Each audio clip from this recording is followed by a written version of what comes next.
How's it going, guys? My name is Luis, and Microsoft is in a really interesting place right now. They're sort of the wild card at E3, where they have a lot of power and the potential to do a lot of great things, but they're also not in the greatest position in terms of the competition right now.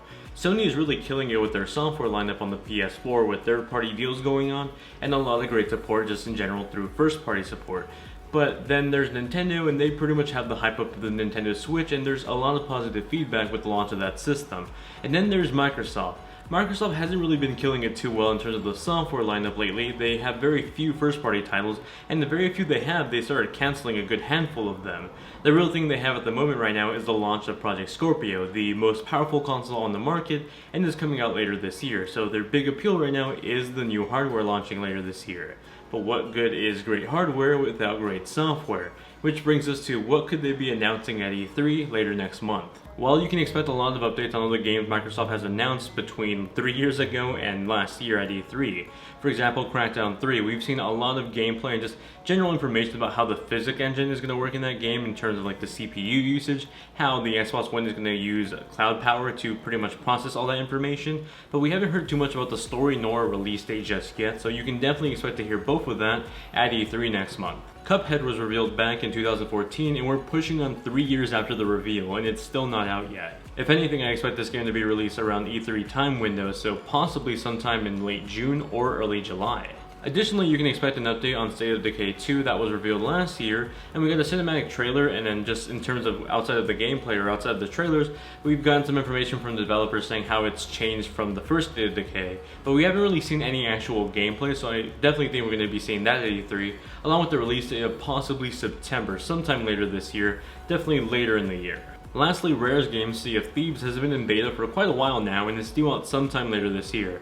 So I definitely expect at least one last trailer and sort of like a 5-minute hands-on with it, with a release date as well. Just something to show off why you should be playing this game later this year since they've been hyping it up for so long now. Another obvious appearance is Forza Motorsport 7. They've pretty much released a new Forza game every single year, alternating between Motorsport and Horizon. Horizon was last year, so you can definitely expect a new entry in the Motorsport series, so 7 this year. And you can definitely expect Microsoft to be using that game as a sort of showcase to show off the 4K visuals of Project Scorpio and just how much of an upgrade it is from the original Xbox One and Xbox One S up to Scorpio. Now outside of those announcements, it's pretty much open season for Microsoft, and it's fair game in terms of what they're going to announce because no one has any idea what they're going to announce. 343 Industries already said that they're not going to be showing off Halo 6 at E3 this year, so that's out of the question, but they did say they're going to have some sort of presence there, so my guess is that we're going to be getting Halo 3 Anniversary this year. It is the 10-year anniversary of Halo 3 that came out back in, I believe, September of 2007, correct me if I'm wrong in the comments, but sometime in 2007 is when that game came out in the fall, so it's definitely going to line up around sometime later this year. Perfect time to release a nostalgic Halo game to get all those fans fired up, and then pretty much get ready for the release of Project Scorpio. Another game I'm hoping to see is Sunset Overdrive 2.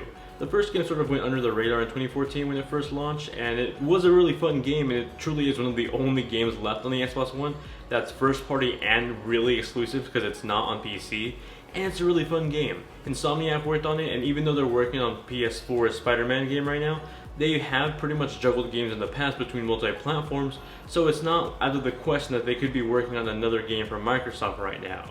I mean, it's definitely in the realm of possibility, so I really do hope it's gonna happen. Oh, and if you haven't played Sunset Overdrive, go change that because it's a really fun game. Earlier this year in January, Microsoft canceled their collaboration project with Platinum Games on a game called Scalebound. But also interesting enough is that they just renewed the trademark IP for it this week, suggesting that it's not entirely dead. They could be just saving the trademark IP just because they want to own it, or they could actually be working on a reboot of that game as a brand new game with the same name. Only time will tell, but either way, it's probably way too soon to even say, hey, 4 months after the cancellation of the game, here it is again in a new form. It's just way too soon, but it's something to take note of. Lastly, you can expect a large comparison montage showing off old Xbox One/One S games running on Project Scorpio in a much better fashion. For example, the Master Chief Collection running at 60 frames per second at 4K resolution, maybe even with a working matchmaking system. I don't know, I'm just spitballing here. Ultimately, Microsoft is in a really weird place right now where they have the most powerful hardware, but they're also lacking the most in terms of the software. What's really interesting is that Microsoft has pretty much announced all the hardware specs for Project Scorpio, and the only real announcements left for the actual system is the price, release date, and the games coming to it, which pretty much leaves the ball in Microsoft's court, and it's up to them whether or not they're going to score next month. Let me know what you think they're going to announce next month in the comment section below, because it's pretty much a wild card right now. They can literally just announce anything. So I'd like to hear what you guys think they're going to announce in the comment section below. If you enjoyed the video, let me know by hitting that like button, get yourself subscribed to be notified when I make more videos just like this one, especially because I'll be at E3 covering the show floor, so I'll be covering whatever games they do announce at the show. Also be sure to hit up the description and follow me on Twitter, Instagram, and join my Discord. I've pretty much been talking to a lot of you guys on there recently, talking about just what we think E3 is going to happen, so I'd love to see more of you guys in the social networks. Thank you all very much for watching, hope you guys have a great day, and I'll see you all in the next one.